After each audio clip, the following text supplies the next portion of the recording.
international story pops up on the Mavericks radar this evening involving former Manchester City player Benjamin Mendy, who has decided to sue his former club for unpaid salaries after alleging that Man City stopped paying him after he was initially accused, charged, and held in custody.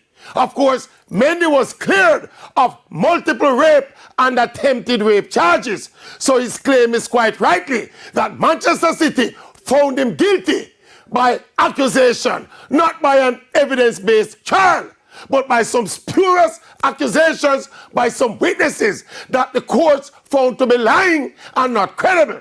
And instead of allowing the legal process to take its course, the man's own club suspended him and stopped him food.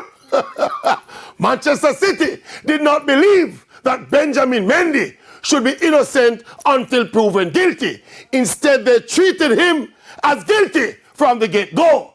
I think this is a landmark case, and we should hope that Benjamin Mendy sue them and slew them till Manchester City is bankrupt and gets relegated.